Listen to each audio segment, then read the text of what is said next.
So we wanted to cover a little bit of diagnostics, research, and practice for PCV3. And there will be a little bit of overlap, but that's more or less the idea that we wanted to put together. So my approach is more on the diagnostics, what we see at the diagnostic lab, and how we interpret PCV3 diagnostics so far. It's evolving, but we're learning. Every year we have a little bit more to say. And so that's why I call it PCV3 positive, now what? Because that's the feeling that a lot of people have when you report a PCV3 positive result. So we're trying to go through that. First of all, for those of you not familiar with the virus yet, it's a relatively recently discovered virus. It's a circular virus like all circoviruses, a little bit bigger than PCV2. And if you compare it with other circoviruses from other animal diseases and also from PCV2, PCV1 from pigs, this is what you get, this chart here, to give you an idea of how similar or different it is from other circoviruses. So that's PCV3 up there at the top, and that is PCV1 and PCV2 here at the bottom. And so the message here is that it's a different virus. We call it circovirus, yes, but let's try to remember to give the number as well, PCV3, because I consider it a completely different virus from PCV1 or from PCV2. There's been maybe some efforts to try to compare it with PCV2 and try to see what we learned from PCV2 to apply it for PCV3. My approach is a little bit different. I consider it a new virus, and let's start from scratch and start learning what this new virus is about. We could as well think about PCV1, right? And think about, okay, what do we know about PCV1? Let's apply that to PCV3. And that would be a completely different scenario than if we try to apply what we know from PCV2. So for me, let's start from scratch. It's a completely different virus. It doesn't even cluster together with PCV1 or PCV2. So let's see what we can learn about it. Very, very broadly, what I'm going to try to share with you in very lay terms is how frequent is PCV3 and how relevant is PCV3. So first of all, how frequent is it? Here's a map that Zhen Yang, my student, put together a few months ago, and it shows you the countries where PCV3 has been described in these last 3 years that we know about this virus. So basically, everywhere where scientists look for the virus, they found it. And this map is a little outdated already. It's missing Colombia and it's missing Hungary, that I think they are the two most recent reports of PCV3. But the point here is that it's everywhere, all around the world, and people that look for it in any country that people that look for it, people found it. In some of those studies, they had the opportunity to go back to retrospective samples that were stored, and what you see there is that the virus has been around for quite a long time. If you look at the references, the oldest I could find was Sweden in 1993, and all those references, usually what happens is that they didn't have older samples than the year where they found it the earliest. So probably it's been around even before that in all of those countries. To make things even more complicated, more reports are finding it in other animal species. There was an early report that found it in dogs, and there's a more recent report that found it in dogs as well. It's always good when things get replicated. It's been found recently in laboratory mice. It's been found in cattle. It's been found in wild deer, wild boar, wild goats, even in a tick that was in one of these animals. And the last one, it's been found it seems to have replicated in a baboon that received a transplant, a heart transplant from a pig that was infected with PCV3. So a little bit artificial, but it looks like the virus could even replicate in baboons. So that's telling me that there's probably a complicated epidemiology there behind this virus. Now, looking at our data, the VDL, what we're seeing is we're finding it basically everywhere that we receive samples from here in the US. So all those states in orange are states where we have positive samples for it. The gray ones, we don't have samples. The green ones, we have very little. We don't have positives, but we have a very small amount of samples. So it's probably everywhere. It's just that we don't have enough samples here to detect it. In terms of the samples, where do we find it in the pig? This is a virus that is very easy to find in the blood, and I think because of that, you find it pretty much in every sample that you can imagine. So we found it in all types of tissues. We found it in processing fluids, in serum, in oral fluids. So you can find it pretty much in every sample. This is a list of some of the most common samples that we have at the laboratory in Minnesota, and some of the PCV3 positive rate. Excuse me. The one I really want to focus on is this one here, the tissue homogenate. And the reason for that is that even though studies looking at samples from diagnostic laboratories, they're always a little biased because obviously those are mainly sick pigs that get sent to us. This tissue homogenate here is a sample that we run in any case. So any sick pig that comes to our lab, we would try to get a tissue homogenate and run that PCR for PCV3, PCV2, and PERS. And so it's not only the cases where the veterinarian asks for PCV3. It's all the cases that are included here. As opposed to serum, oral fluid, processing fluid, those are more by request. And so these numbers could be a little bit biased in that they might come from farms that have a problem. But this one here is the one I like to look at. Tissue homogenate, 18%, to round it up, I think of 20%, and what I tell people is more or less in 1 of every 5 pigs that you send to me, you're going to find a positive for PCV3. So the message is, you're going to find positive for sure, let's try to figure out what it means. But in 1 of every 5 pigs, you're going to find it. Now, if we look at the age distribution, where do we find the positives? Don't look too much at the differences. For me, the message here is you can find it at any age, really. If you look at here, that 20%, around 20% positive rate, you can see it here as well at different ages. And what was really surprising for us is how commonly we find it in fetuses. We traditionally have a hard time finding viruses in fetuses, even in cases of PERS, of parvo, so we'll touch on that a little bit more, but finding so much virus in fetuses was very surprising. But the main message, you can find it really at any age. What do we know about diversity of the virus? Is it always the same PCV3, or there is variation within the virus? Very briefly, at the beginning, when we first described the virus, we looked at a few whole genomes in 2017, and what we found is that there was around 2% variation within those viruses. So they vary a little bit. They were not all the same. We were interested in knowing if it was a recent introduction or not. It doesn't look like it. There is a little bit of variation, but it's around 2%. That's what we saw at the beginning. So not that much. We'll compare it with PCV2 as well to see what the difference is. Many other studies have found around a 3% of variation in different sequences of PCV2. There is multiple efforts to classify PCV3 strains into clades or strains, and some papers will define 2 different strains, or 4, or 3, or 5. My personal opinion is we're working with a very limited amount of variation, 3%, and to me it's a little bit premature to try to make so many groups, and especially if we don't know exactly what the implications of it is. A recent review compared all the available sequences, and they found again 2%, 2.4% variation in the whole genome for PCV3.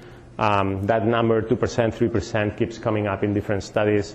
When they looked at the ORF2 specifically, they found 2.8%. For a comparison, you know that with PCV2, we talk about PCV2A, B, C, D, E, perhaps F now. And for PCV2, we base that on the ORF2, and there's a 17% variation that we draw from to make those classifications. Here, with PCV3, it's much, much smaller. That's why I want to be very cautious about making too many conclusions about classifications at this point on PCV3. So that's for the frequency of PCV3. We've seen that it's widespread. It's in a lot of samples, a lot of different ages of pigs, pretty much everywhere in the US. Now, what does it mean? What's the association with clinical signs? If we go and look at the literature, the virus have been associated with multiple clinical signs. These are some of them. And if you see, I group them in two big groups. I think there is more evidence that there might be an association with this group up here, systemic vasculitis, myocarditis, PDNS, reproductive disorders, or simply no clinical signs. I think there is good evidence to show that you can have a PCV3 infection associated with this, and we'll go into that. But there's many other publications that try to establish a relationship between PCV3 and clinical syndromes, and some of them don't have a lot of information in them to support it. So I'm not so convinced about respiratory disease, diarrhea, or congenital tremors at this point. So what do we see in our samples that come to my lab? We see, in this case, we're talking about positive cases. We see about 40% of the abortion cases are positive for PCV3. And here, when I say abortion, I really mean fetal death. So we're going to have cases of mummified fetuses as well as cases of fresh fetuses that were aborted. 40%, and then we have around 25% for diarrhea, respiratory, acute death, lameness. So that doesn't help very much, right? That doesn't help us figure out really what kind of clinical sign is really associated with PCV3, other than this one here, the association with abortions. This surprised us a lot. Again, going back to the first comment that I made before, we usually have a hard time, even with very well-recognized pathogens that can cause fetal death, finding them in fetuses. And here we find a new pathogen that shows up in fetuses quite often. So we focused on that one. I'm gonna talk a little bit more about this particular case of abortions or fetal death, and then we'll talk a little bit more about the cases in pigs.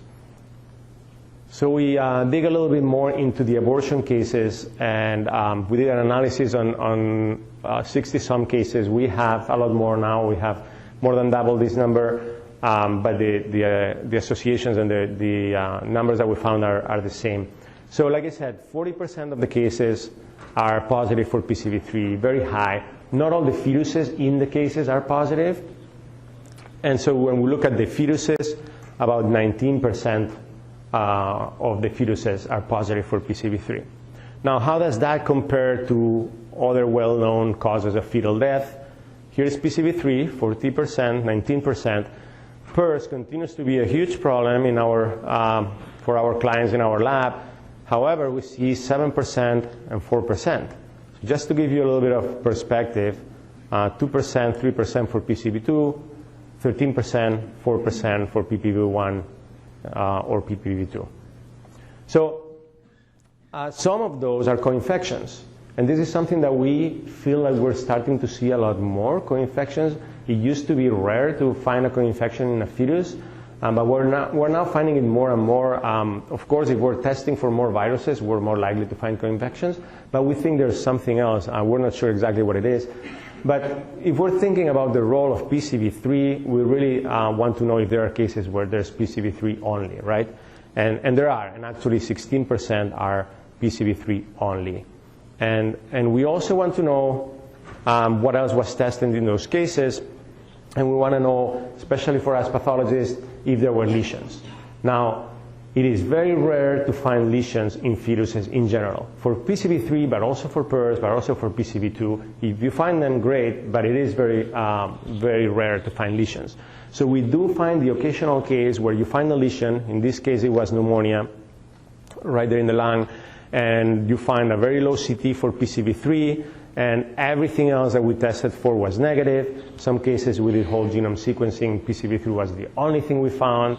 And we did in situ hybridization, and if I blow up this picture here, you'll see the cells infected with PCV3 right next to the lesion, right next to the inflammation.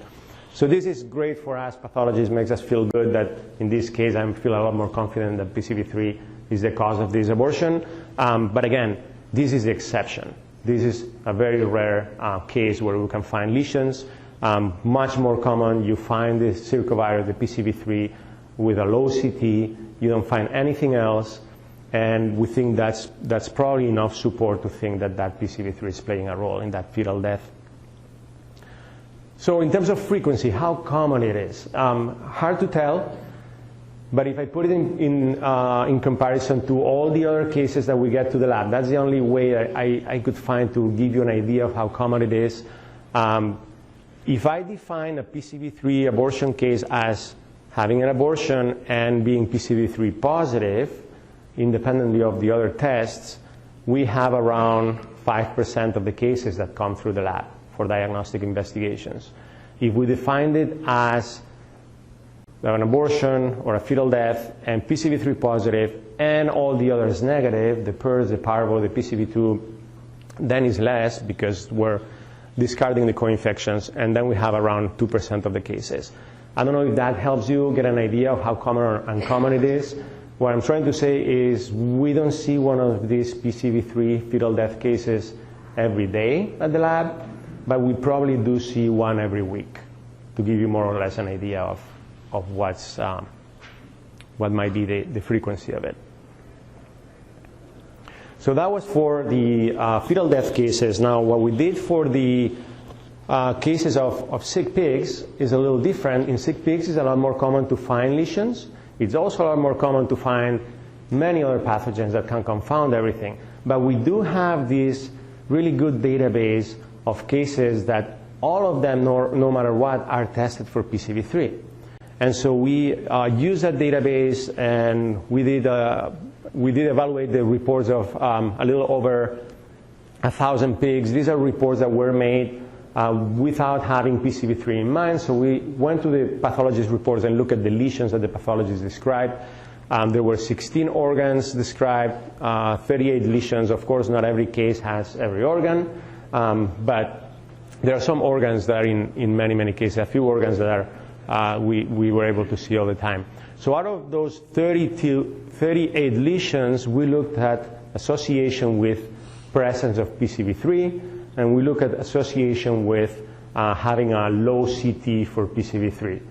And so we use a Fisher exact test for the association with presence, association of deletion with the presence of the virus, and a rank sum test for association with the amount of virus.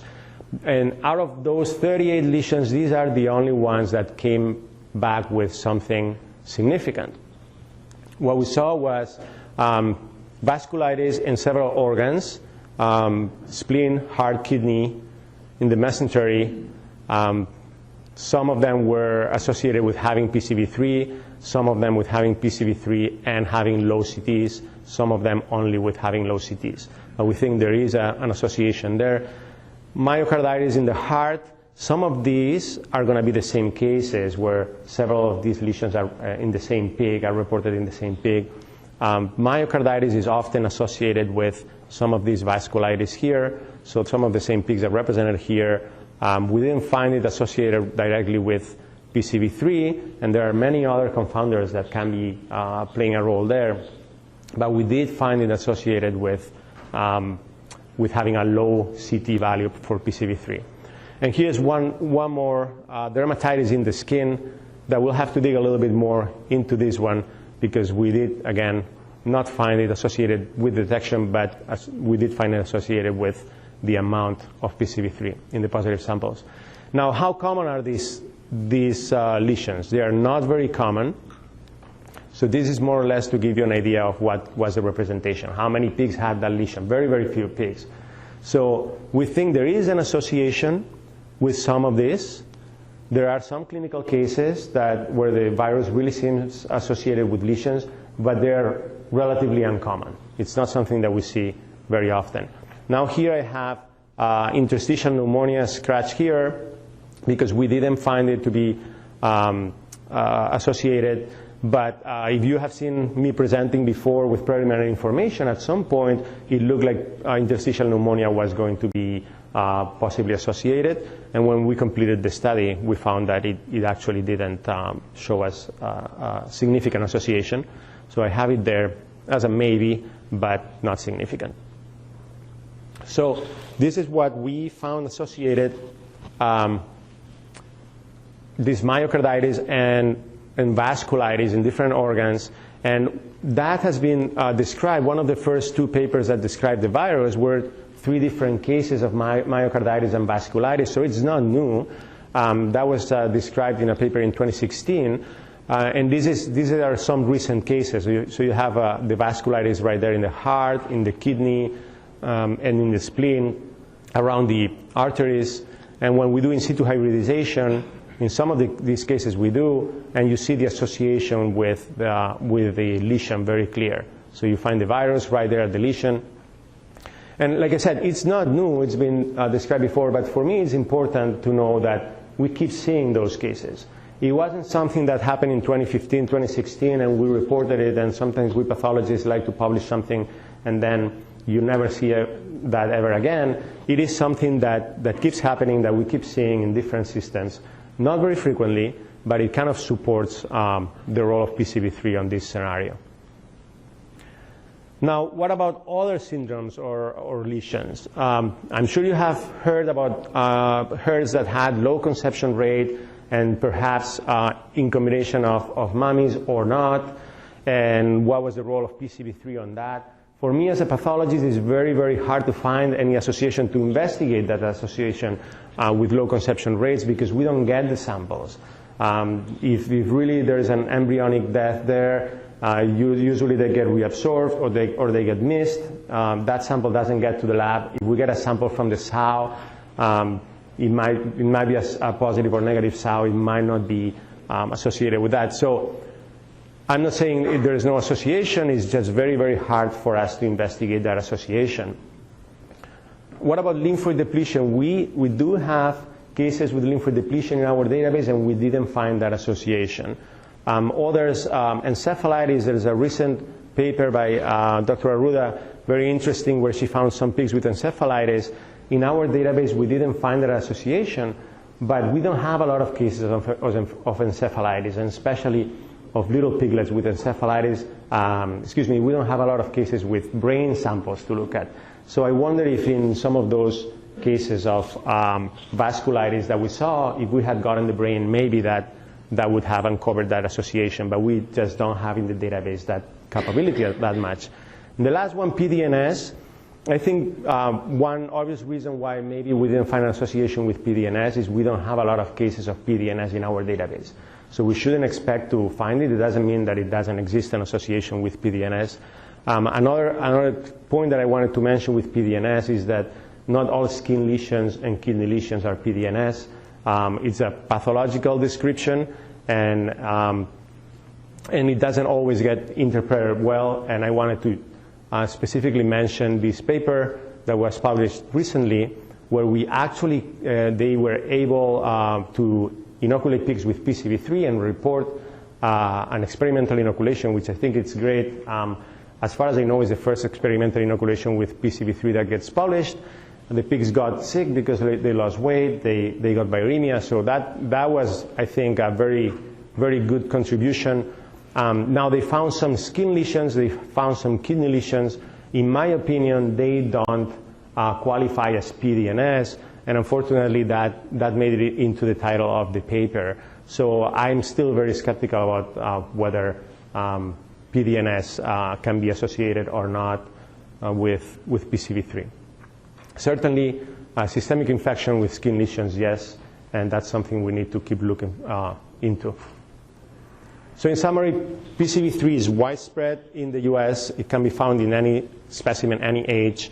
Remember, about 20% or 1 in 5 of the pigs that you send to the VDL are going to be positive for PCV3. And then when is it important? We think that it can be important in cases of fetal death. And we think that myocarditis and vasculitis seem to be associated with it. So again, how frequent? It is widespread. How relevant it is at this point?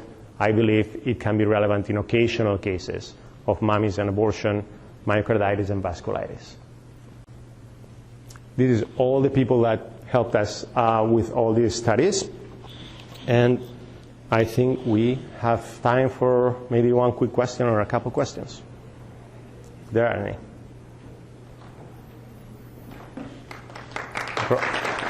Question right here, quickly from Robert.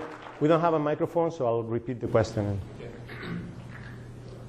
Repeat the question. Yeah, sorry. So the question was, there's a recent paper where they look for PCV3 in processing fluids, good number of farms, and they only found a few to be negative in that study. Is that correct?